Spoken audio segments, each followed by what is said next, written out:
नमस्कार, रेवा TV digital media में मैं सिमरन आप सभी का स्वागत करती हूँ। किसी ने क्या खूब कहा है कि वतन की हालत जो हम सुनाने लगेंगे तो पत्थर भी आंसू बहाने लगेंगे। कहीं भीड़ में खो गई है इंसानियत, जिसे ढूंढने में शायद जमाने लगेंगे। अमन बेच देंगे, चमन बेच देंगे। देश के हमारे वीर सिपाही अगर सो गए तो देश के कुछ गद्दार ये वतन बेच देंगे। और जी हाँ, आपने बिल्कुल ठीक समझा कि हमारे देश के वीर जवान, एक बहुत बड़ी रिस्पॉन्सिबिलिटी होती है उनके कंधों पर। और यही कारण है कि देशभक्ति का जो जज्बा होता है वो उनके खून में और साथ ही साथ उनके दिल में इस कदर होता है कि वो अपना घर परिवार छोड़कर हम सबकी हिफाजत के लिए सरहद पर आते हैं और पूरा देश उनका परिवार होता है। और इसीलिए हम गर्व से कहते हैं कि हमारा भाई सरहद पे खड़ा है तो हम सुकून से अपने घर में चैन की सांस लेते हैं। और आज रेवा टीवी डिजिटल मीडिया का ये सौभाग्य है कि आज हम आपकी मुलाकात एक ऐसी शख्सियत से करवाने वाले हैं जिसके बारे में अगर मैं ये कहूं कि Jammu and Kashmir rifles regiment centre के अगर मैं उनको फादर कहूं तो इसमें कोई अतिशयोक्ति नहीं होगी, क्योंकि जब राजा हरि सिंह जी ने विलय किया हमारे भारत में जम्मू एंड कश्मीर का, तो सबसे कह सकते हैं एक उच्च पद पर थे। और मैं उनकी बात कर रही हूं जो इस वक्त मेरे साथ यहाँ पर मौजूद हैं जम्मू एंड कश्मीर कार्यालय के इस लाइब्रेरी में। मेरा सौभाग्य है उनसे बातचीत करना और साथ ही साथ उन लम्हों के बारे में बात करना जिसके बारे में शायद मैं क्या आप भी कह सकते हैं कि आप एक्सपेक्ट नहीं करेंगे, लेकिन उन्होंने उन लम्हों को जिया है। और 1947 से पहले और अब तक के Jammu and Kashmir rifles regiment centre का जो सफर रहा है उस पर हम बातचीत करेंगे। तो बहुत बहुत स्वागत है आपका मेजर जनरल सेवानिवृत्त, अगर मैं बात करूं गोवर्धन सिंह जी, क्योंकि हमारे लिए तो सेवानिवृत्त नहीं, आप हमारे लिए मेजर जनरल ही हैं। तो बहुत बहुत स्वागत है आपका हमारे इस कार्यक्रम में। बहुत धन्यवाद जी। मैं जम्मू कश्मीर रियासत का रहने वाला हूं और मेरी 96 वर्ष अब उम्र होने वाली है। तो समझिए पूरी सदी सेंचुरी मैंने जी है देखी है। और जम्मू कश्मीर राइफल्स जो ये रेजिमेंट यहाँ है, ये पहले होती थी जम्मू कश्मीर स्टेट फोर्सेस, और बेसिकली इनको लोग डोगरा फोर्सेस कहते थे, इसलिए आपको वॉइस ऑफ डोगरा कहते हैं। डोगरा फोर्सेस कहते थे जी। जम्मू कश्मीर में ज्यादा फोर्सेस डोगरा के ही थे, कुछ उसमें गुरखास थे जी, बाकी तकरीबन डोगरास थे और सिख थे। 3 कौमें थी और जम्मू कश्मीर के थे और पंजाब के थे। उन दोनों हिमाचल होती नहीं थी जी। जब मैं ज्वाइन किया तो सिर्फ जम्मू कश्मीर थी, पंजाब था। उस समय आपकी उम्र कितनी रही होगी? 1947 की बात है। 10 सितंबर 1947 को महाराज हरि सिंह जी ने मुझे कमीशन किया था बोर्ड स्पेशल, उनकी इंटरव्यू, उनमें आरसी काक प्राइम मिनिस्टर थे जी, और जनरल एच.एल. स्कॉट जो actual military chief military staff थे, इन तीनों की 2 इंटरव्यू हुई थी हमारी। बड़ा लंबा प्रोसेस था। पीस टाइम था, आजादी आने वाली थी, फिर आजादी 15 अगस्त हो गई। उस दिन हमारा मुल्क आजाद हो गया, इंडिया से नहीं मिला, पाकिस्तान से नहीं मिला। तो जब मैं लेफ्टिनेंट बना तो मैं आजाद मुल्क का, पहले जम्मू कश्मीर उस वक्त आजाद मुल्क था जी, उसका मैं लेफ्टिनेंट बना। क्या बात। 10 ऑफिसर कमीशन हुए जी, एक मुस्लिम भी था उनमें, मुस्लिम डोगरा, सब डोगरा थे 100%। और ट्रेनिंग शुरू हो गई बदामी बाग कंटोनमेंट में, one of the best cantonments of the world. वो महाराज हरि सिंह जी ने प्लान किया, बहुत खूबसूरत। 21 तारीख को यकदम हमें पता लगा कि हम पर हमला हो गया जी। कुछ किसी को कोई आइडिया नहीं था कश्मीर में कि कुछ होने वाला भी है। ना महाराजा हरि सिंह को, ना उनके कमांडर इन चीफ उस वक्त ब्रिगेडियर राजेंद्र सिंह थे, जिनके यहाँ भी अभी जी जो महावीर चक्र हुए और शहीद हो गए थे कश्मीर को बचाने में। तो वो एटमॉस्फेयर अगर मैं याद करूं तो अगस्त सितंबर में माउंटबेटन भी आए, उधर मैंने देखा, महात्मा गांधी भी आए, मैंने देखा, मेनन भी आए हुए गांधी थे। वो कर रहे थे शाम को प्रेयर, तो मैं उनके पाँव में बैठा हुआ था, मुझे याद है 47 में जी। एकदम जब हमला हुआ तो पता लगा पाकिस्तान ने हमला कर दिया है और कोई खबर नहीं आई कि क्या हो रहा है। सिर्फ सुना ये कि रात ही रात पाकिस्तान ने हमारे ही जवानों से, जो आधे हमारे मुस्लिम होते थे डोगरा, हाँ। आधे हिंदू डोगरा थे, कुछ सिख थे, और आपस में इतना प्यार था, ऐसे रहते एक ही थाली में खाना खाते, भाई भाई, कोई सोच भी नहीं सकता, जैसे अभी भी है जी। और ये सबकी हिंदुस्तान की ये ऐसी प्रथा भी है और हमारे डोगरास में खास तौर पर ये था। लेकिन क्या हो गया ये समझने वाली बात है और सीखने वाली बात है।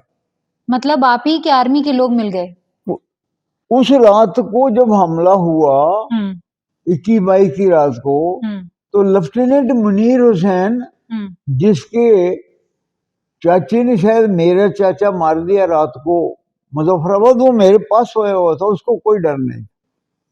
उस रात को अंग्रेजों ने क्या किया, अंग्रेजों ने ये प्लान बनाई थी कि अगर महाराजा हरि सिंह 1947 15 अगस्त से पहले पाकिस्तान के साथ नहीं एक्सेशन करते तो हमला करेंगे जी। अंग्रेजों की प्लान है ये, पाकिस्तान को भी पूरा पता नहीं, उसकी आर्मी को भी कम, उनसे करवाया, कवाली का नाम दिया, कवालियों को आगे रखा क्योंकि कवालियों का ये अटैक पीछे पाकिस्तान आर्मी थी सारी जी। और प्लान ये थी उनकी कि 4 के हमारी आधी मुस्लिम थी आधी हिंदू थी, दुशहरा आने वाला था और ये अटैक दुशहरे से 2 दिन पहले करवाया, क्योंकि उनको पता था, हमारा एक अफसर उनके साथ मिल गया था जाके कि उन्होंने पूछा था, वो ब्रिगेडियर बना पाकिस्तान आर्मी में जाके, तो उसने पूछा कि कैसे अटैक करें और कब करें। उसने कहा हमारा ये दस्तूर है कि हम ईद के दिन सारे हिंदू ड्यूटी देते हैं, मुस्लिम छुट्टी करते हैं, और दशहरे के दिन सारे मुस्लिम वो ड्यूटी करते हैं, हिंदू छुट्टी, हम छुट्टी करते हैं। इस वास्ते दशहरे से 2 दिन पहले हमला किया जाए तो उस दिन उन्होंने शराब भी हम पिलाएंगे उनको, वेपन उनके लेके, क्राउड ज्यादा रहेगा, बॉडीगार्ड में रख देंगे, ताला लगा देंगे और बिना लड़ाई के मुजफ्फराबाद गिर जाएगा। ये प्लान थी जी अंग्रेजों की, करवाई हमारी 4J से। हमसे गलती हो गई, हमने बहुत विश्वास किया, कर्नल साहब कर्नल नारायण सिंह थे, उन्होंने विश्वास किया। जब उनको बोला 2 दिन पहले कि ऐसी बात है तो आप इनको पीछे भेज देते हैं बदले देने के, नहीं, मुझे इन पर अपने बच्चों से ज्यादा विश्वास है, मुसलमानों पर। ये याद हिस्ट्री की बात है, रात को दूसरे दिन मार दिया उसको भी उन्होंने। अगर ये बातें नहीं याद रखेंगे, नहीं मालूम होगा हिस्ट्री में, तो बाद में भी तकलीफ नुकसान हो सकता है। बिल्कुल, बहुत मुश्किल है इन बातों को समझना, मगर ये है फैक्ट ऑफ हिस्ट्री है। अगर इससे सीखा होता तो शायद इंदिरा गांधी को नहीं मार सकता कोई, उसमें भी मैं मिलिट्री सेक्रेटरी था प्रेसिडेंट ऑफ इंडिया के साथ। हमारे भारत का इतिहास रहा है कि हम क्षमा करते जाते हैं और अगला जो है वो आगे बढ़ते जाता है। वक्त वक्त के मुताबिक हमें सीखना चाहिए जी। अगर हम नहीं पढ़ेंगे हिस्ट्री, नहीं सुनाएंगे बच्चों को हिस्ट्री, तो गलती खाएंगे। उस समय ये भी सुना था जब ये युद्ध हो रहा था और उसके बाद जब हरि सिंह जी ने विलय किया तो नेहरू जी जो है वो पहुंच गए थे संयुक्त राष्ट्र के पास। बिल्कुल। अच्छा, क्या होता है, ये बड़ी दिलचस्प कहानी है ये, और बहुत कम लोगों को पता है। जब ये रात को 21 रात 22 की 12 बजे के बाद उन्होंने हमला किया और ये सब सोए हुए मार दिए, काट दिए, अपने ही कजन जिनके साथ रोटी खाते थे मार दिए, कोई लड़ाई नहीं हुई, खत्म हो गया। ये ऐसी प्लान अंग्रेजों ने बनवाई थी जी, और हमारे लोगों से, और हमारी पलटन को खराब कर दिया मजहब के नाम पर। जिस नाम पर पाकिस्तान बना था वही इस्तेमाल हुआ हमारे ऊपर, बदकिस्मती। अब क्या होता है, अब रेजिमेंट की बहादुरी देखो आप कि इसके बावजूद अंग्रेजों को कैसे फेल किया इस रेजिमेंट ने और हमें कामयाब हुए, ये बात सुनने वाली। मेन चीज ये थी कि सुनने में आया था कि जब भारत में विलय हुआ और आर्मी यहाँ से गई, लड़ने लगी, तो उनका ये कहना था कि हम फतेह पा लेंगे। तो फिर ऐसे में नेहरू जी का संयुक्त राष्ट्र जाना और फिर ये दुखड़ा रोना और हाय हाय तौबा करना। अब ऐसा हुआ, यहाँ से थोड़ी बैकग्राउंड आप अगर सुनेंगे तो आप हैरान हो जाएंगे जी। जब ये हुआ तो कमांडिंग अफसर ने सेट के ऊपर जो कमांडर इन चीफ थे ब्रिगेडियर राजेंद्र सिंह, उनको बोला सब खत्म, मेरे हाथ कुछ नहीं रहा। उन्हें क्या हुआ, उन्हें कहा जी कुछ बता भी नहीं सकता, मुसलमान उधर खड़ा था, उसने पकड़ा हुआ था, उसने उसके बाद सेट भी शायद खराब कर दी। अच्छा, राजेंद्र सिंह जी। अब महाराजा हरि सिंह को बताया कि वहां सब खत्म हो गया। उन्हें क्या खत्म हुआ, नहीं कुछ पता नहीं लग रहा। आप अंदाजा लगाइए, रियासत के महाराजा कमांडर इन चीफ पास खड़े हैं, दुश्मन ने हमला करके सब खत्म कर दिया, भाई क्या हुआ कोई पता नहीं। तो महाराज हरि सिंह वर्दी डाली, तैयार हो गए, बोले मैं खुद जा रहा हूँ मुजफ्फराबाद, देखता हूँ क्या हो रहा है। लेफ्टिनेंट जनरल रैंक था उनका, वर्दी डाल ली। ब्रिगेडियर राजेंद्र सिंह जो उनके चीफ ऑफ मिलिट्री स्टाफ थे, जो हमारे अभी कमांडर इन चीफ हैं, उनको वो आगे वर्दी डाल के उन्होंने कहा नहीं साहब आप नहीं जाएंगे, मेरा काम है, आपका काम है हिंदुस्तान को बताना और इंडियन आर्मी को बुलाना, ताकि ये कोई हल्की छोटी बात नहीं है, बहुत बड़ा हमला है जिससे मेरी पलटन खत्म कर दी, तो मैं जाता हूँ। ठीक, उधर कोई फौज नहीं थी। वो अंग्रेज जो हमारा स्काउट था, जाने से पहले अंग्रेजों से मिलके सारा बंदोबस्त कर गया था कि कश्मीर किस तरह से पाकिस्तान को देनी है। वहां पलटन ही कोई नहीं रखी थी, डेप्थ में पलटन एक होनी चाहिए थी वो मेरी पलटन थी 9 जम्मू कश्मीर। उसको अगस्त के 25-26 श्रीनगर से पुंछ में भेज दिया। और पुंछ में कैसे भेजा, वहां फसाद करवाए जी, मुसलमानों और हिंदुओं के वहां भी फसाद करवाए। और सिखों को बोला कि आप रिक्वेस्ट करो महाराजा हरि सिंह को, टेलीग्राम दो कि हमें पलटन भेजो, यहाँ हम मर जाएंगे ये। और वो थ्रेट दे रहे थे, आपकी भाग जाओ नहीं तो आपकी औरतें और आपकी लड़कियां हम ले जाएंगे। जैसे उन्होंने कश्मीर में कश्मीरी पंडितों के साथ किया, मतलब वो जो कश्मीर फाइल हमने देखा 15 अगस्त में हुआ जी, तो मतलब वो 1947 से स्टार्ट हुआ था। मगर 47 का सीखा होता तो कश्मीर में पंडित बाहर नहीं आते जी, वो मेरे सामने हुआ। इसका मतलब है हमने हिस्ट्री से सीखा कुछ नहीं। ये जो हमारे साथ मुजफ्फराबाद में हुआ, इससे सीखा कुछ नहीं था हमने, इसीलिए पंडित निकालने पड़े। 4 लाख पंडित निकाल दिए। कहते हैं कि उस समय उनको मतलब भी यही बोला जी, क्या बोला उनको कि पहली बात मुस्लिम बन जाओ तब बचो, नहीं बनोगे तो चले जाओ। जाते हुए अपनी औरतें, भाई बहनें, माता छोड़ जाना, नहीं तो तैयार हो जाओ, खत्म कर देंगे। ये 3 ऑल्टरनेटिव दिए थे। यही उधर पाकिस्तान में भी उसने किया था। उस दिन 22 अक्टूबर से पहले 15 अगस्त को जो मैं श्रीनगर से देख रहा था, जम्मू कश्मीर में, खास कश्मीर में बिल्कुल आराम था, लेकिन हिंदुस्तान में कम से कम 10 लाख मर चुके थे उस दिन तक, काट दिए थे। 10 लाख औरतें बेवा हो गई थी, 10 लाख औरतों को कन्वर्ट कर लिया हुआ था। बाकी क्या क्या कुछ हो रहा मैंने सुना है, देखा है। और 10 करोड़ 5 करोड़ इधर से उधर, 5 करोड़ बेघर होके कोई पता नहीं कहाँ जा रहे हैं। हमारी पार्टीशन की इस हालत में हमको छोड़ के जा रहे थे। कभी किसी ने इनके ऊपर बात नहीं की, सोच नहीं की। इस किस्म की हिस्ट्री में इस रेजिमेंट ने, जम्मू कश्मीर राइफल्स ने जम्मू कश्मीर को बचाया है, जो लखनपुर से लद्दाख तक 800 किलोमीटर बॉर्डर था पाकिस्तान के साथ और चाइना के साथ 8 पलटन है, 100 किलोमीटर में एक पलटन जी। उसने 15 अगस्त के बाद लड़ाई शुरू हो गई थी और ये हमला 21 अक्टूबर को 22 अक्टूबर को हुआ। सो 15 अगस्त 15 सितंबर 15 अक्टूबर 2 महीने 7 दिन ये रेजिमेंट 800 किलोमीटर पर लड़ती रही, कहीं जगह नहीं दी, रोक के रखा पाकिस्तान। ये अंग्रेजों ने चाल पैन बनाई, इसके ऊपर 6000 पाकिस्तानियों का हमला कराया कश्मीर के ऊपर, 6000।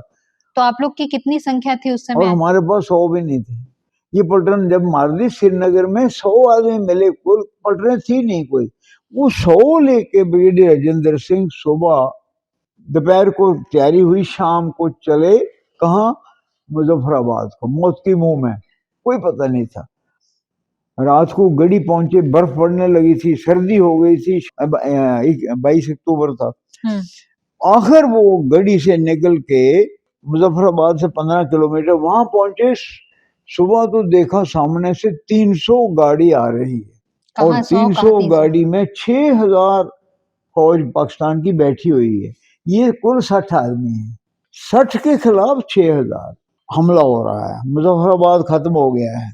अब क्या किया ब्रिगेडियर राजेंद्र सिंह ने, जिनका यहाँ पर नाम भी है, उनने बोला अपने 60 जवानों को कि तुम फौरन जमीन पर पोजीशन ले लो। 30 आदमी सड़क के ऊपर दरिया की तरफ, 30 आदमी बाएं पहाड़ी के ऊपर। ये 60 डोगरा पोजीशन हो गए। और बोला जैसे ही वो गाड़ियां आए इतना फायर करो कि गाड़ी तबाह हो जाए, 3-4 सड़क बंद हो जाए, पीछे आगे नहीं जाए, और उसको कवर करे रखो जब तक तुम सब खत्म नहीं हो जाओ। और कारतूस उस समय इतने थे? ये ऑर्डर दिया और वैसा ही हुआ। वही डोगरा की इस रेजिमेंट की काबिलियत है। कुछ भी नहीं होते हुए, कोई पलटन नहीं थी, वो दाएं बाएं से उस पलटन के 2-3 आदमी, उस 4, इस तरह से पलटन। मतलब ये युद्ध हो रहा था, उसके बाद फिर हरि सिंह जी ने आनन फानन में इसको संविधान में विलय किया। हाँ, ये अभी इसमें क्या होता है कि उनमें भी एक अफसर थे, कैप्टन पृथ्वी सिंह, जो एडीसी, जो पैलेस गार्ड के कमांडर थे, वो गए दौड़ के जाके 4 आदमी लेके दुश्मन की पहली गाड़ी ड्राइवर को मार के गाड़ी पर कब्जा, गाड़ी को ले आए ड्राइव करके। ये दुनिया में कहीं नहीं हुआ। ये इस रेजिमेंट के अफसर ने 4 आदमी ये किया उसका। और जब वो ला रहे थे गाड़ी, तो वो पाकिस्तानी गाड़ी थी, उस पर पाकिस्तानी मार्किंग थी। तो इधर ब्रिगेडियर साहब ने हुक्म दिया था कि उस गाड़ी को तबाह कर दो।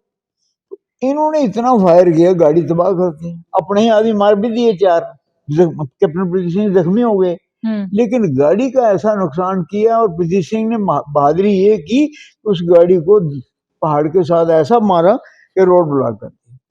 और फिर कपड़े खोल के सफेद बनियान निकाल के ऊपर राइफल पर बताया कि ये अपनी फौज अभी फायर बंद कर। तो उन्होंने फायर बंद किया। वो 4 आदमी मर गए, उनको वापस बुलाया, वो जख्मी हो गए, खुद मॉर्टर का फायर आया, वो चले गए। ये ब्रिगेडियर राजेंद्र सिंह की कार्रवाई हुई और उनको बोला आप रोक के रखो, मैं जा रहा हूँ पीछे, टेलीफोन करूंगा महाराज हरि सिंह को और प्राइम मिनिस्टर मीरचंद महाजन, जो बाद में चीफ जस्टिस रहे, उनको बताता हूँ असलियत ये है। और बोलो प्राइम मिनिस्टर इंडिया को कि फौरन इंडियन आर्मी भेजो। वहां बैठा था माउंटबेटन, उसको ये पता था, उसी ने प्लान बनाई थी, उसको मिनट मिनट का पता था। जब उसको बोला ये हो गया है, फौज भेजते हैं, तो नेहरू ने बोला, तो उसने कहा कौन कहता है, जाके देखो पहले। उसको अच्छा, पता पहले था, देखने के लिए मैनन को भेजा था। समझने की बात है, जाके देखो पहले। तो बीपी मैनन को भेजा, मैनक शाह को भेजा, हवाई जहाज दिया कि जाओ देखो। इसलिए नहीं भेजा कि देखो, इसलिए भेजा कि डिले हो गए थे, ब्रिगेडियर राजेंद्र सिंह डिले कर रहा था, वो उनको टाइम मिले महाराजा हरि सिंह को पकड़ के दस्तखत करवा के पाकिस्तान के साथ एक्सेशन हो जाए।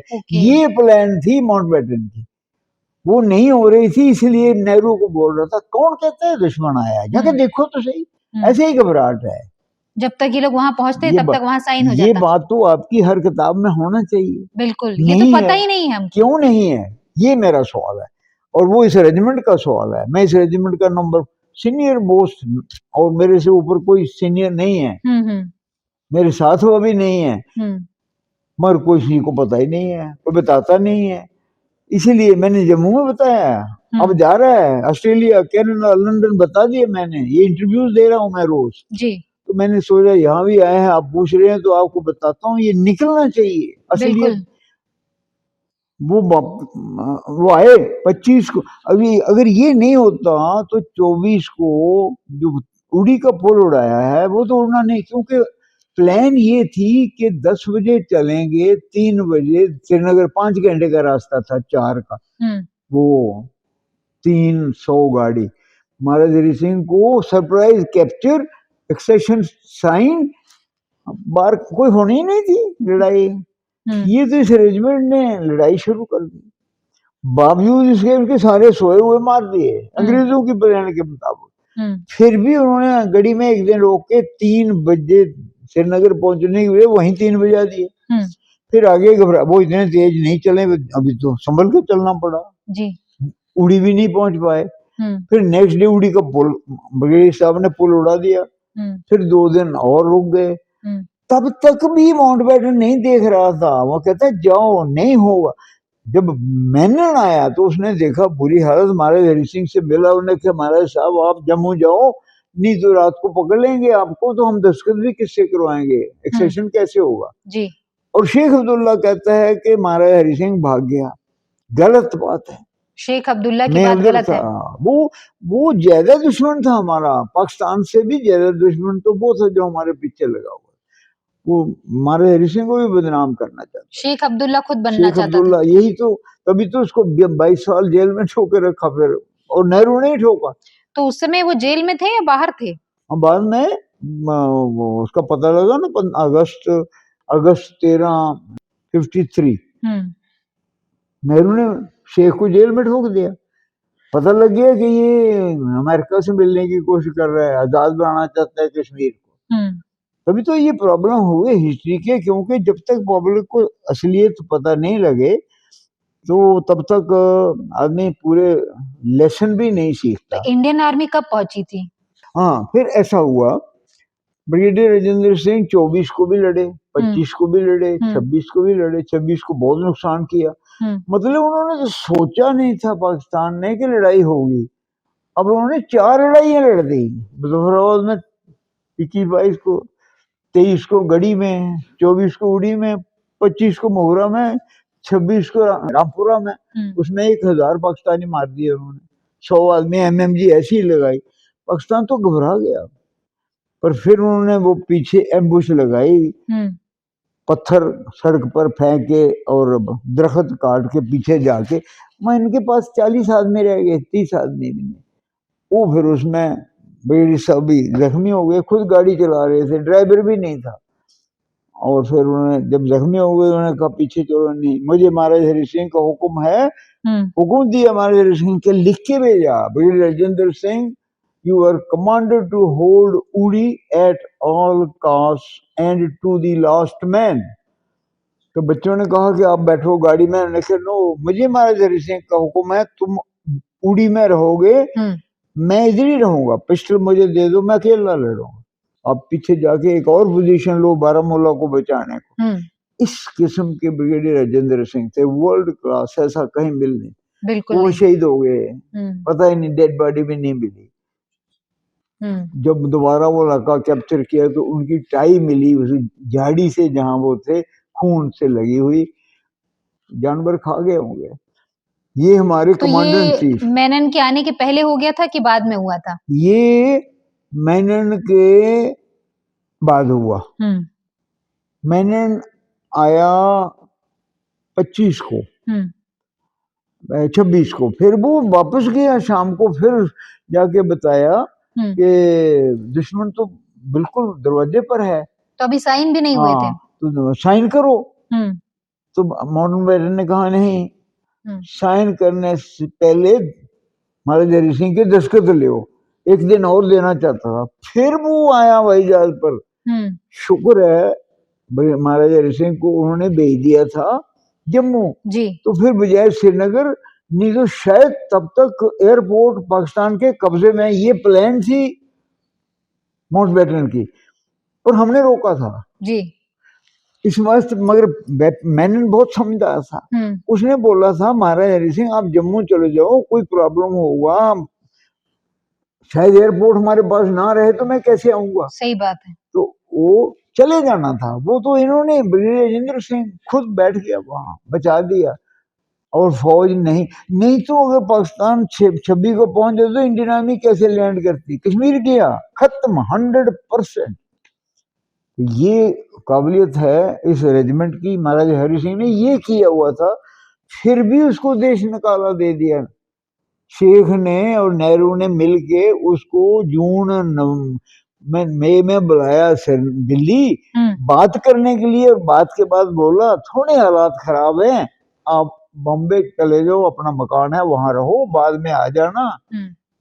इतना धोखा किया और वो वहां चले गए, उसको कभी वापस नहीं आया। 12 साल वहां वो रामचंद्र की तरह बनवास रहे। मैं वहां गया, 1 महीना रहा महाराज साहब के पास, उनके साथ रोज रात को बैठते थे, खाना बनाते थे, खुद हमें भी खिलाते थे। उनकी फैमिली का कोई बचा है अभी? नहीं, उनका डॉक्टर करण सिंह उनका बेटा, उसको तो फिर उन्होंने बना दिया सदर रियासत, और वाइफ चली गई कांगड़ा में, वो वहां के रहने वाले थे, वहां उनको थोड़ी सेहत का प्रॉब्लम था, वो बॉम्बे की आबोहवा में, तो वो रहे पालमपुर के पास।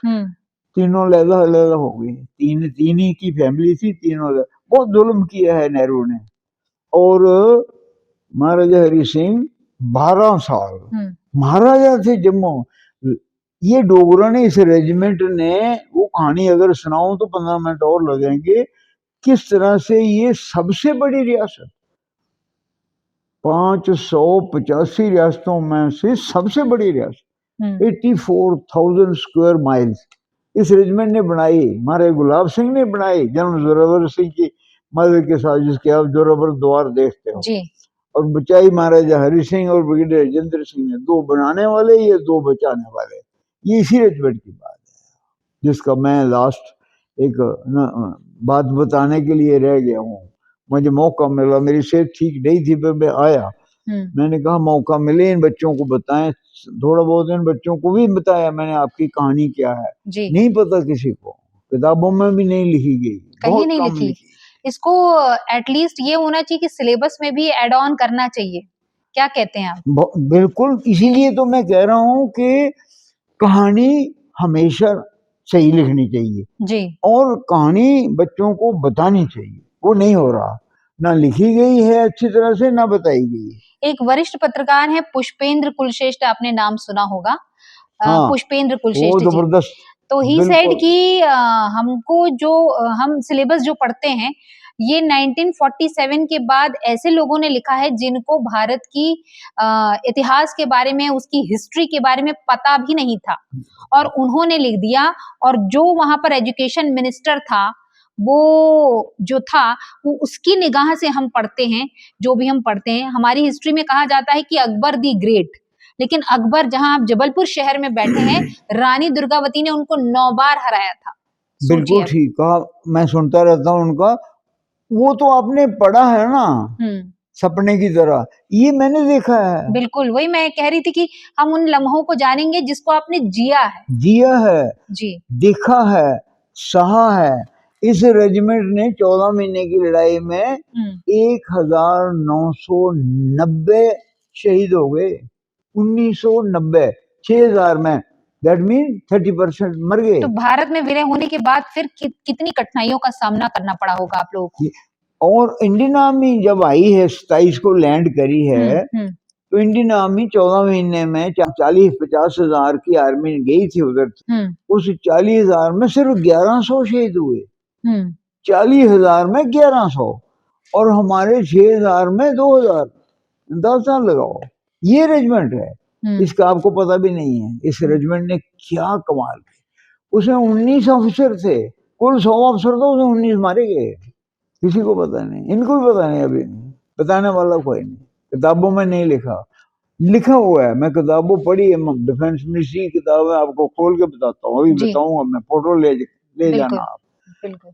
तो इस हालत में इस रेजिमेंट ने उस रियासत को बनाया कैसे, पहले तो वो बहुत जरूरी है। महाराजा गुलाब सिंह ने, उसका नाम ही नहीं, कहीं एनसीईआरटी किताबों में बताओ मुझे, है महाराजा गुलाब सिंह का नाम? नहीं, कहीं नहीं। शिवाजी ने अपनी रियासत बचाई, अपना मुल्क बचाया, उनका नाम बहुत शुक्र है मराठा उनका नाम याद रखते हैं और हमारी किताबों में भी है, एनसीईआरटी में भी है। बिल्कुल। महाराजा गुलाब सिंह डोगरा उसको भूल गए लोग जी। उसने तो मुल्क को बढ़ाया। लद्दाख नहीं था हमारा मुल्क, गिलगित बल्तिस्तान हमारा नहीं था। ये गुलाब सिंह ने, इस रेजिमेंट ने 1934 में ऐड करा। 1934 और कहाँ ऐड करा? हिमालय के पार जाकर के ऐड करा। कौन सी जगह? चाइना के मुंह के ऊपर अक्साई चीन अभी चाइना लेके बैठा हुआ है। वो हमारा था। वो हमने, हमारे गुलाब सिंह और हमारे रणबीर सिंह ने, इस रेजिमेंट ने जीता हुआ है वो जी। वो नई जो स्कीम बनी है उसमें जम्मू में पहले 37 सीटें थी, 37 सीटें थी। ये भी न्याय का सवाल है। जम्मू में पहले 37 सीटें थी, अब 43 हुई है, 43 हुई है। कश्मीर में पहले 46 थी, अब 47 हुई है। और पाक ऑक्यूपाई कश्मीर की 24 सीटें, क्योंकि वो हमारा है, हमने रिजर्व रखी है मान्यवर 24 सीटों को। इस तरह से पहले 107 सीटें जम्मू कश्मीर विधानसभा में थी, अब वो नेहरू की वजह से एक्साइटेंट चला गया। वो कहते थे कि वहां no blade of grass grows हो, क्या फर्क पड़ता है। मैं वो शब्द प्रयोग की अनुमोदन करने के लिए आज मेरी बात कहना चाहता हूं। मैं वो शब्द प्रयोग को सपोर्ट करना चाहता हूं। वो शब्द प्रयोग था नेहरूवियन ब्लंडर। नेहरू के समय में जो ब्लंडर हुआ था, इसके कारण कश्मीर को भुगतना पड़ा। मैं मान्यवर इस सदन में खड़ा रहकर आपके आसन के सामने जिम्मेदारी के साथ कहता हूं कि 2 बड़ी गलतियां जो पंडित जवाहरलाल नेहरू के प्रधानमंत्री काल में हुई, उनके लिए गए निर्णयों से हुई। इसके कारण सालों तक कश्मीर ने सहन करना पड़ा। एक सबसे बड़ी गलती, जब हमारी सेना जीत रही थी, पंजाब का एरिया आते ही सीज फायर कर दिया गया और पाक ऑक्यूपाई कश्मीर का जन्म हुआ। अगर सीज फायर 3 दिन लेट होता तो पाक ऑक्यूपाई कश्मीर आज भारत का हिस्सा।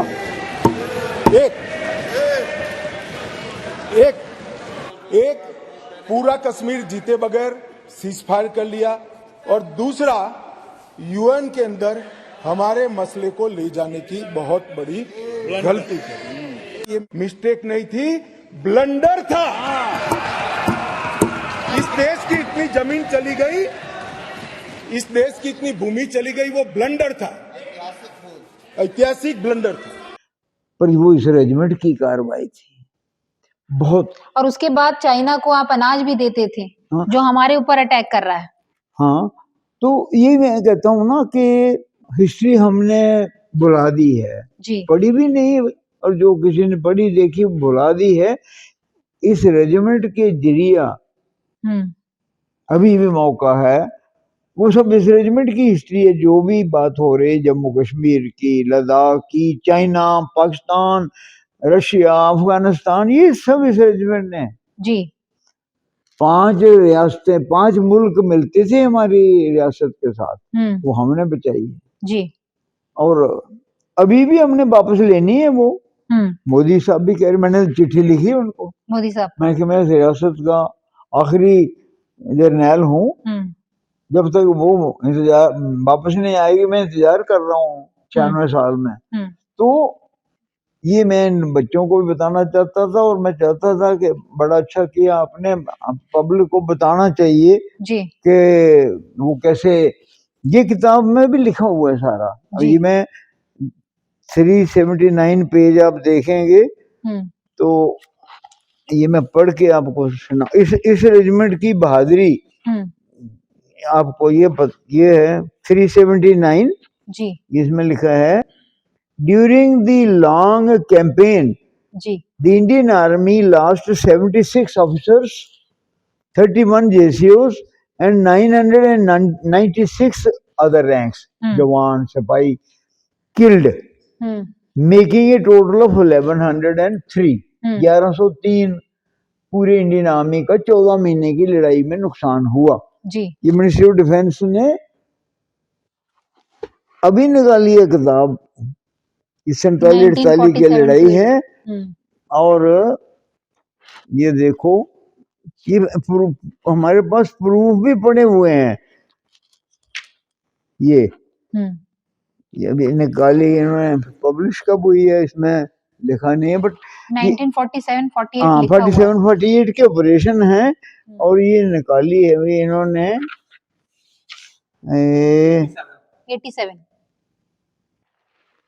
2005 में, पहले भी एक 87 में निकाली, वो मैंने पढ़ी 1987। फिर अब ये दूसरी 2005 की निकाली हुई, आज तो 23 है, किसी को पता भी नहीं है, पता नहीं कहाँ छुपा के रखी हुई। इसमें ये सब लिखा है कि 1103 the wounded 3152 including 81 officers and 107 JCOs। और ये सुनने वाला, apart from these casualties it appear the J&K state forces, जिसका मैं सिपाही हूँ, last no less than 1990 officers and men killed, died of wounds और मिसिंग, प्रिज्यूम्ड किल्ड, ये खत्म हो गए जी। वो 1100 ये है रेजिमेंट जी, ये इनको भी पता नहीं, तो मैं ये बताता हूँ सबको। बिल्कुल, और हम कोशिश करेंगे जन जन तक ये बात पहुंचे। हाँ, यही मैं कहता हूँ। और ये इस तरह की बड़ी कहानियां हैं जी, सच्चाइयां हैं। क्या 1947 से अगर बात करें तो अब ये 2023 है। हाँ बिल्कुल। तो कितना परिवर्तन देखते हैं आप हाँ, इंडियन आर्मी के साथ अच्छा और जम्मू कश्मीर? बेसिकली ये डोगरा ट्रूप्स हैं, शायद 70-80% और कुछ गोरखा हैं, बहुत अच्छे हैं, सिख हैं जी, तकरीबन यही हैं, 3 ज्यादा हमारे, मुस्लिम भी थोड़े हैं अभी। ट्रूप्स पहाड़ी हैं ज्यादा, नॉर्थ इंडियन हैं, डोगरास हैं, बहुत अच्छे ट्रूप्स हैं। और रेजिमेंट भी बहुत अच्छी रेजिमेंट। और आपको पढ़ा सुना ही होगा वो बत्रा की कहानी, वो भी इसी पलटन का है, इसी रेजिमेंट का है। बत्रा है एक, और वो हमारा हवलदार है, 2 तो परमवीर चक्र एक ही पलटन ने एक ही मौके में करगिल में 2 परमवीर चक्र पाए हैं। विक्रम बत्रा बहुत अच्छी पलटन है, बहुत बहादुर है। और ये जैक रेजिमेंटल सेंटर, ये भी एक हमारी बदकिस्मती है, वो शेख ने जम्मू से निकलवा दिया जी, ग्वालियर भेजा और फिर ग्वालियर से यहाँ आ गया। मगर यहाँ भी इन्होंने कमाल किया, बहुत अच्छा काम कर रहे हैं। अभी अग्निवीर इन्होंने ट्रेनिंग करवाई है, उनको पूरी दुनिया देख रही है कि जैक राइफल सेंटर की अग्निवीर जो ट्रेंड होके बाहर गए हैं, वो दिल खुश हो गया जी। मुझे जो इलाका देखो, ग्रीनरी देख के, सब्जा देख के, सफाई देख के, बच्चों के ट्रेनिंग देख के, हर 4 साल बाद आते हैं हम, और मैं लगातार आता रहा हूँ, और हर 4 साल बाद कोई नया अच्छा दिखाई देता है। ये कलनाफजी रेजिमेंट है, द्विवेदी जी बहुत काबिल आदमी हैं, बहुत अच्छे नेक आदमी, कमांडर चीफ बनेंगे शायद। वो भी रेजिमेंट के को एक वो शहरा जाता है, इनके सेंट्रल कमांडेंट हैं, बहुत मेहनत करते हैं। आप देख लो कितनी अच्छी, बहुत खुशी होती है। वो अच्छी तरह से देखा मैंने, 3, 4, 5 दिन हो गए मुझे यहाँ देखते हुए जगह जगह। मैं वो 3 दिन के लिए आए थे, मैं 1 हफ्ते के लिए ठहरा हूँ। जब कश्मीरी पंडितों को वहां से पलायन किया गया और जिस प्रकार से वहां पर कत्लेआम हुआ, जेनोसाइड हुआ, उस समय सिचुएशन कैसी थी? आप लोगों के पास क्या पावर थी? क्योंकि अब आप इंडियन आर्मी में मर्ज हो चुके थे, लेकिन फिर भी कहते हैं उस समय की जो सरकारें थी आपके हाथ बंधे हुए थे। ये भी आपको बड़ा अच्छा सवाल है। किसी ने पूछा भी नहीं, किसी ने किसी को नहीं पूछा कि पंडितों को क्यों निकालने दिया आपने, क्या वजह थी कि अपने ही मुल्क में 4 लोग अपने ही बच्चे, एक कश्मीर से निकल के दोष क्या था उसके दर पीछे? बदर हो रहे हैं। जी, कारण क्या था? यही सेंट्रल गवर्नमेंट कमजोर थी, ये सेंट्रल गवर्नमेंट का काम था। और स्टेट गवर्नमेंट तो कमजोर ही नहीं थी, वो भ्रष्ट हो गई थी। पाक ऑक्युपाई कश्मीर से जो लोग आए थे उनको एक मुश्त 5.5 लाख रुपया एक साथ देने का काम ये नरेंद्र मोदी। जो लोग कहते थे कि क्या हुआ, आप तो मूल से ही कटे हो साहब, मूल के साथ संपर्क ही नहीं, कैसे मालूम पड़ेगा बदलाव क्या हुआ। इंग्लैंड में वैकेशन कर जम्मू कश्मीर के बदलाव का अनुभव नहीं कर सकते हो। फरूक की गलती, फरूक चीफ मिनिस्टर था, मैंने उसको बोला था, मैंने कहा ये ट्रेनिंग को भेज दिए बच्चे कश्मीरी पाकिस्तान में, मैंने कहा ये क्यों किया आपने? कहते ये क्या करेंगे, कुछ नहीं करेंगे, मैं इनको ऐसे ठीक करूंगा, मुझे कहता है। और जब ठीक करने के बजाय ये किया, पंडितों को निकाला, तो फिर इस्तीफा दे के चला गया लंदन 5 साल, उसको फिर दोबारा चीफ मिनिस्टर बनाया, मैं भी उसके साथ MLC था। बहुत ज्यादतियां, बहुत गलतियां हुई हैं रियासत में, इसी वजह से ये हालत अभी भी हो रही। नहीं तो कोई वजह है कि इतनी कश्मीर में इतनी मिलिटेंसी हो जाए कि आप जाने, आप किसी गांव में नहीं जा सकते हो, कश्मीर के किसी गांव में आप नहीं जा सकते हो। आज भी? मैं भी नहीं, आज भी नहीं जा सकता, मैं भी नहीं जा सकता। तो 370 हटा, सब कुछ हुआ, कश्मीर में नहीं जा सकते बिना पुलिस के या बिना आर्मी के। मेरे गांव में कश्मीरी मुसलमान के बैठे हुए हैं, हम उनको कोई डर नहीं। ये फर्क है, जम्मू कश्मीर 2 सूबे हैं, जम्मू में वो सब आ सकते हैं, मिलिटेंट भी आके मेरे घर में बैठ के रोटी खा सकते हैं, मैं उनके गांव में भी नहीं जा सकता। आज भी वही नहीं जा सकता, कोई भी नहीं जा सकता बिना एस्कॉर्ट के, शायद मुस्लिम भी डरे जाने को। तो इसकी वजह है, वो अलग मतलब आर्मी के वजह से अलग हटके हैं। मैं एज ए सिटीजन आपको सब बातें बता सकता हूँ, क्यों हुआ, कैसे हुआ, क्या होना चाहिए, कहाँ गलतियां हुई। और वो इस रेजिमेंट के या इसके फंक्शन से नहीं है। मैं पॉलिटिशियन भी हूँ, मैं सिटीजन भी हूँ, मैंने 96 साल की उम्र उसी रियासत में गुजारी है, कई लड़ाइयां लड़ ली, सब लड़ाइयां देखी, कारगिल में भी, सब कारगिल में मैं MLC था, सामने देख रहा था क्या हो रहा है, श्रीनगर गया था। तो वही ना, मेरे पास तो खजाना है, देखा हुआ खजाना है। मेरी बात यहाँ पे जबलपुर शहर के ब्रिगेडियर रहे हैं, उनसे बात हुई थी जब, तो उनका ये कहना था कि हमारे पास कारतूस थे, सब कुछ था। GD बख्शी जी से बात हुई थी जब जबलपुर आए थे, तो ही सेड कि हम जो डिसीजन नहीं ले सकते थे क्योंकि गवर्नमेंट वाज सेइंग कि आपको ये नहीं करना, ऐसा था क्या? क्या फाइनल? मैं ये बोल रही हूँ कि उस समय की जो सरकारें थी, जब पाकिस्तान ने हम पर अटैक किया, जब चीन ने हम पर अटैक किया, तो आर्मी जो है वो लड़ना जानती थी और लड़ भी सकती थी, लेकिन उस समय कई बार ऐसे हुए जब अटैक हुए कि सरकार ने उनको डिसीजन लेने नहीं दिया, अंतिम निर्णय सरकार का था।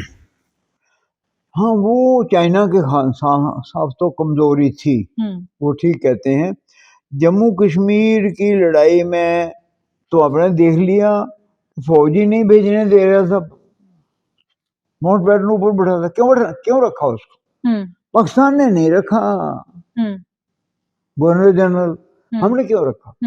तो ये कमजोरी है, मैं साफ हूं सेंट्रल गवर्नमेंट की, नेहरू की, तिब्बत दे दिया, चाइना आपने बढ़ा दिया, परमानेंट प्रॉब्लम बना के छोड़ दिया, पाकिस्तान परमानेंट प्रॉब्लम बना के छोड़ दिया, आज भी प्रॉब्लम है।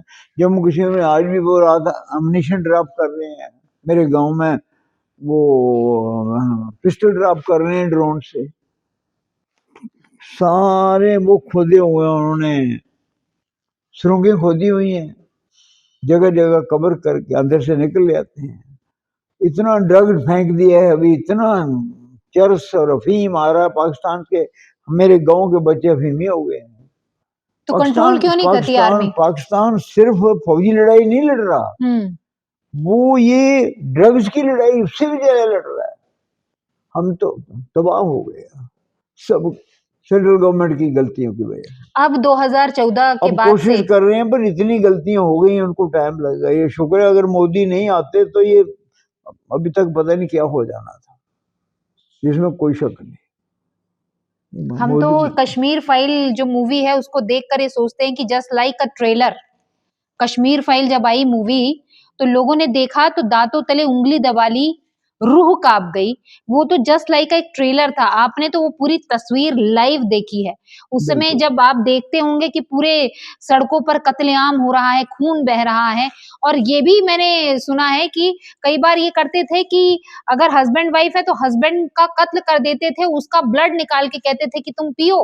बिल्कुल सब ठीक है, क्योंकि ये उनको हुक्म आता था पाकिस्तान से, और उसमें कश्मीर फाइल में तो कुछ भी नहीं बताया हुआ, उससे ज्यादा हुआ है, बहुत ज्यादा हुआ है। कश्मीर फाइल में तो कुछ नहीं, वैसे ही बोलते हैं, ये गलत है। कश्मीर फाइल के जो निर्माता है वो मेरे घर में आए थे, 2 घंटे मेरे पास बैठे हिस्ट्री जानने। हाँ, 5 साल पहले जब बनाने जा रहे थे, मैंने कहा जरूर बनाओ, मैं चाहता हूँ जम्मू फाइल भी बनाओ। जम्मू के ऊपर क्या जुल्म हो रहे हैं किसी को पता नहीं है। हम चाहेंगे कि आगे आपका समय मिलेगा तो जूम पे हम जम्मू फाइल पर भी बात करेंगे आपसे, आप अगर समय देंगे। उस पर काम हो, फिर कमजोरियां निकलेंगी, पब्लिक को पता लगेगा, क्योंकि ये बिल्कुल बीमारी की तरह है।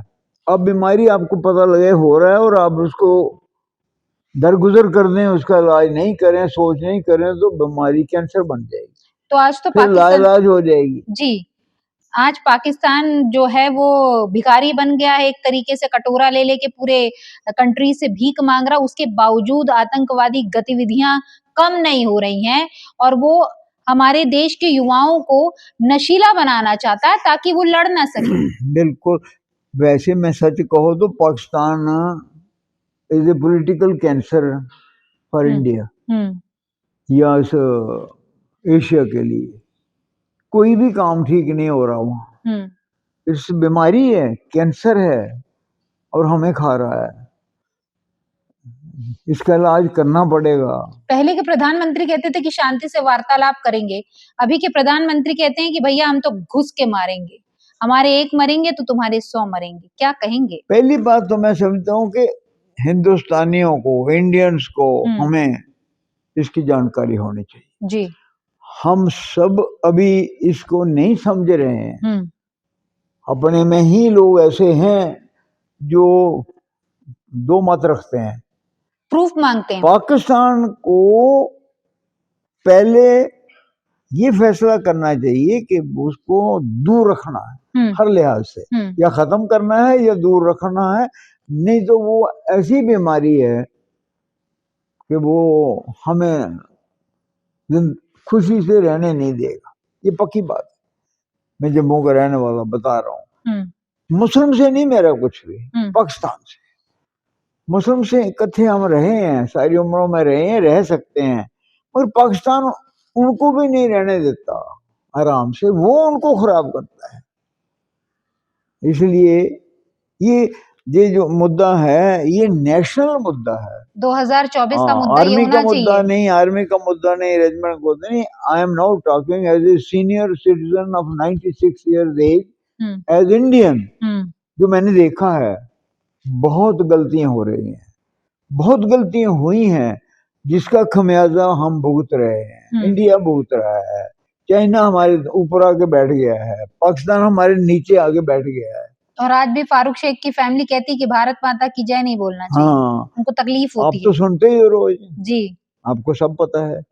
उसकी वजह मैं बता सकता हूँ और इलाज भी बता सकता हूँ, मगर करने वाला पहले तो कोई नहीं था, अब इलाज करने वाला आ गया है, मगर इलाज होने नहीं दे रहे। जी, डोभाल जी से मुलाकात हुई आपकी इस मुद्दे को लेकर? नहीं हुई। सोचता था पर मेरी सेहत इजाजत नहीं देती मुझे बाहर जाने का।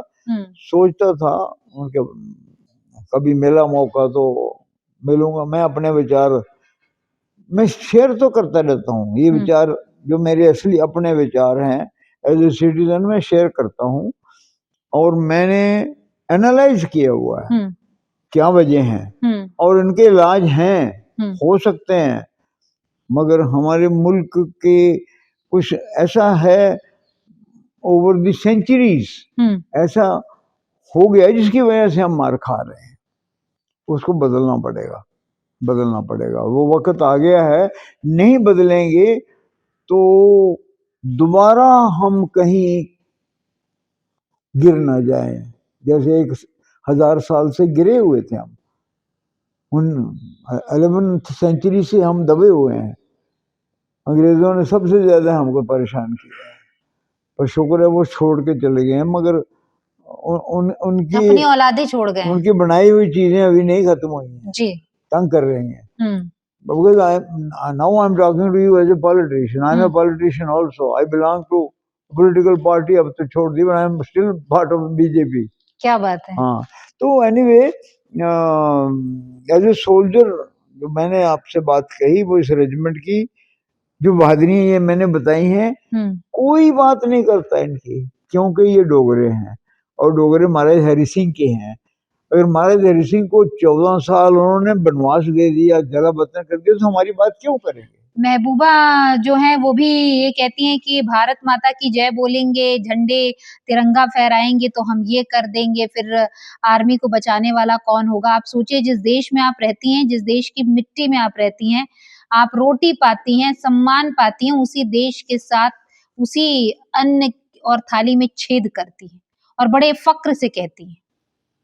बिल्कुल, ये लंबी बात है, मगर इस बात को एड्रेस करना पड़ेगा, इसके बारे में भी सोचना पड़ेगा। तो कुल मिला के ये कहा जाए कि 2014 के बाद से थोड़ी स्थिति जो है जम्मू कश्मीर और श्रीनगर की थोड़ी स्थिति जो है सुधरी है, लेकिन अभी भी बहुत सुधार की जरूरत है। आप ये नहीं ज्यादा सोचो, अगर हमने हमारे गुलाब सिंह ने जनरल लद्दाख नहीं कैप्चर किया होता किसी वजह से, और 47 में ये रेजिमेंट कहीं भी कमजोर रह जाती, तो लद्दाख अगर चाइना के पास होता आज, तो वो अमरनाथ की गुफा के ऊपर है, उसकी सरहद गुफा के ऊपर। वो तो चाहते हैं कि अमरनाथ यात्रा बंद हो जाए, तो लद्दाख वहां पहुंच जाता। चाइना ने आए अमरनाथ की गुफा के ऊपर होना था। और अगर कश्मीर नहीं बचता उस दिन, जो ब्रिगेडियर राजेंद्र सिंह ने और महाराज हरि सिंह ने बचाया, तो पाकिस्तान भी जम्मू में होता, क्योंकि जम्मू को किसी ने नहीं करना था। वैष्णो देवी यात्रा भी नहीं आज हो पाती। पाकिस्तान यात्रा खत्म, आज पाकिस्तान लखनपुर में होना था, और पाकिस्तान लखनपुर होने का मतलब चाइना भी आ जाना था, क्योंकि चाइना ने पाकिस्तान को डोमिनेट कर लिया हुआ है। तो अंदाजा लगाओ, ये रेजिमेंट अगर अपना काम नहीं करती तो आज चाइना कठुआ, लखनपुर, पठानकोट के पास होता। ये इस रेजिमेंट की बात है, कनेक्ट करते जाइए। ये महाराज हरि सिंह की देन है, ये डोगरा की देन है।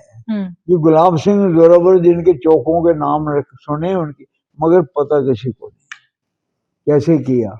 वो इन बच्चों को बचाना चाहिए, इनको किताबें पढ़ानी चाहिए और बाहर एनसीईआरटी में डालना चाहिए। बिल्कुल तो मेरी स्टेट में भी किताबों में नहीं है, किसी में कुछ जो मैं बता रहा हूँ किसी में। मैंने लंदन हाउस ऑफ कॉमन में लेक्चर दिया, जम्मू के डोगरे सारे, मैंने बोला ये थोड़ी सी कहानी सुनाई जो आपको सुनाई जी। वो लड़कियां खासतौर वो इतनी काबुल, they were doing the managing directors of multi millionaire units. वो कहते हैं सर आपने जो हमें हमारे अपने बुजुर्गों के बारे में बताया, ब्रिगेडियर राजेंद्र सिंह के बारे में, हमने कायदे से लेकर पीएचडी तक तो कहाँ जम्मू यूनिवर्सिटी में कहीं किसी ने नहीं पढ़ा। मैंने कहा ये नेहरू जी का देन है, इंदिरा जी का देन है, शेख अब्दुल्ला का देन है, फरूक अब्दुल्ला का देन है, महबूबा का हमारा राज कहाँ है जी। अगर हमारा राज आएगा तो तब ये चीजें आएंगी। राज बदला है मगर हमारा राज नहीं आया है। अब जरूरत है हिस्ट्री सामने लाने की, सिलेबस में ऐड ऑन करने की और लोगों को जागरूक करने की, क्योंकि अब नहीं जागे तो कभी नहीं जागे। बिल्कुल। तो चलिए अच्छा है, आपने अपन अंडरस्टैंड करते हैं, और मैं जम्मू में भी ये बातें सब नहीं छोड़ने को तैयार। चलते चलते प्रधानमंत्री नरेंद्र मोदी जी से क्या आप कहेंगे और किस प्रकार के बदलाव की आपको चाहत है? नरेंद्र मोदी जी को मैं अच्छी तरह से समझता हूँ। वो क्या चाहते हैं, वो वही चाहते हैं जो हिंदुस्तान का बड़ा है। किसी के खिलाफ नहीं है वो, मगर वो चाहते हैं कि मुल्क बचना चाहिए। इस वक्त भी मुल्क हमारा खतरे में है, अभी नहीं बचा है। चाइना इंतजार कर रहा है, पाकिस्तान तो परमानेंटली हमारे खिलाफ है, बहुत से देश हमारे साथ नहीं है। ये तो मोदी की अपनी काबिलियत है, जिसकी वजह से उसने अपने आप को प्रधानमंत्री के काबिल बनाया है। बिल्कुल ऐसे जैसे आप एक कोर्स करके स्पेसिफिक, अगर टीवी का कोर्स करना है आपने, तो सारी उम्र टीवी में लगा के टीवी में परफेक्शन है कि टीवी आपने तैयार कर दी। He started to run the country on the right lines. उन्हें देखा कहाँ नुक्स है, तो उसके लिए उन्होंने याचना की, ट्रेनिंग की, प्रैक्टिस की, अध्ययन किया। जैसे आप किसी भी कोर्स में उस कोर्स में कामयाब होने के लिए कहते हैं, उन्होंने ये कोर्स था कि मैं मुल्क को मैंने ठीक करना है, ये मेरा course, and he is doing it, there is no doubt about it. 2024 में कौन आएगा फिर आपके हिसाब से? लोकसभा होने वाला है। नहीं, अभी तो मोदी आएगी, नो क्वेश्चन मेरे ख्याल में जी, मोदी आएंगे, और मेरे ख्याल में ठीक मेजॉरिटी से भी आएंगे, पता नहीं इतनी नहीं रहे पर आएंगे। वो हमारी कमजोरी है, मोदी की कमजोरी नहीं है, हमारी कमजोरी है। एज ए नेशन हम अभी कमजोर हैं जी, वो मजबूत नहीं हुए। और जो आज का युवा है जिसके लिए अग्निवीर जो योजना आई है, अग्निवीर उसको ज्वाइन करने चाहिए और आर्मी में आने चाहिए, इसके लिए क्या आप संदेश देना चाहेंगे आज के यूथ को? हाँ, देखो ना, नेशनलिज्म जिसको कहते हैं, नेशनलिज्म क्या है कि मुल्क नंबर 1, फिर मजहब, फिर मैं। मुल्क के लिए जो सही है वो पॉलिसी बनानी चाहिए, उसी को फॉलो करना चाहिए, अपने मजहब अपने पास रखने चाहिए, और अपना सेल्फ तो लास्ट होना चाहिए। ये मेरा है। तो बहुत बहुत धन्यवाद, इतनी महत्वपूर्ण जानकारी आपने दी और कुछ ऐसे बातों को हमें बताया आपने जिसके बारे में आज तक हम जानते ही नहीं थे। और दूसरी बात ये है कि आपने बहुत अच्छी बात ये कही कि आज भी कह सकते हैं कि कश्मीर और श्रीनगर, जम्मू में हालात वैसे नॉर्मल नहीं है जैसे होने चाहिए। हालांकि 2014 के बाद काफी स्थिति में सुधार हुआ है, लेकिन गलतियां इतनी हुई है वहां पर कि सुधार करते करते भी समय लगेगा। और दूसरी बात यह है कि आपको जानकर बड़ी हैरानी होगी कि लोग ये कहते हैं ना कि हम पर अटैक हुआ, पाकिस्तान ने अटैक किया, चीन ने अटैक किया, लेकिन ये तभी हुआ ना जब हमारे अपने जाकर गद्दारी करके उनसे मिल गए। सिर्फ किसके लिए? पैसे के लिए, पद के लिए। और जैसा कि मेजर जनरल साहब ने कहा कि सबसे पहले देश होना चाहिए, तो बिल्कुल हम जिस देश में जन्म लेते हैं, सबसे पहले देश, उसके बाद में आपका वो कर्तव्य जो आप सेवा करने के लिए जा रहे हैं, और उसके बाद में आपका धर्म, और सबसे आखिरी में आपका खुद का सेल्फ आता है। तो ये बहुत बड़ी बात है। जो लोग ये सोचकर आर्मी को ज्वाइन करते हैं, एयरफोर्स को ज्वाइन करते हैं, नेवी को ज्वाइन करते हैं कि भाई ये बहुत बेटर जो है गवर्नमेंट जॉब है, तो अपनी मेंटालिटी को चेंज कर लीजिए, क्योंकि ऐसी जगह पर जब आप जाते हैं तो आप देश की सेवा करने के लिए जा रहे हैं, ना कि एक नौकरी करने जा रहे हैं। तो सबसे पहले अपने इस थॉट को चेंज कीजिए, और अग्निवीर योजना जो है वो आज के युवाओं को देश सेवा से जोड़ने, देशभक्ति से ओतप्रोत करने, उनको एक ट्रेनिंग दी जा रही है, और ये उनकी पर्सनालिटी में आपको झलकता है, देखता है। क्योंकि मैंने पर्सनल अग्निवीरों से बात किया है, एक नॉर्मल सिविलियन, एक अग्निवीर, आप देखेंगे जमीन आसमान का अंतर है, क्योंकि अनुशासन से लेकर देश सेवा कैसे की जाती है, देशभक्ति का जज्बा क्या होता है, उसके बारे में ट्रेनिंग दी जाती है। बहुत बहुत धन्यवाद आपका। और बहुत बहुत धन्यवाद। हम मध्य प्रदेश जो भारत का दिल है, वहां बैठे हैं, और मेरी रेजिमेंट इस दिल के बीच में बैठी है। और आप पूरे Jammu and Kashmir rifles regiment के हार्ट हैं और बैकबोन है, तो हमारा ये सौभाग्य रहा आपसे बातचीत करने का, बहुत सारी बातें जानने का। और मैं, जैसे कि आपने कहा कि जब कश्मीर फाइल बनी थी तो डायरेक्टर साहब आए थे, तो मैंने कहा था कि जम्मू फाइल भी बननी चाहिए। तो मैं चाहूंगी आप अगर समय निकालेंगे तो मैं जम्मू के बारे में और भी डिटेल में आपसे बातचीत करूंगी। पक्का, आप जितना you give me the number, आप मुझे जम्मू, कोई भी जम्मू कश्मीर के बारे में बात तो आप मुझे टेलीफोन पर पूछ। हम चाहते हैं कि दुनिया को असलियत पता लगे, जम्मू कश्मीर का पता नहीं है लोगों को। तो आप मुझे नंबर दे दीजिए, मेरा नंबर ले दीजिए। You can ask me on mobile anything, I will give you the truth from Jammu and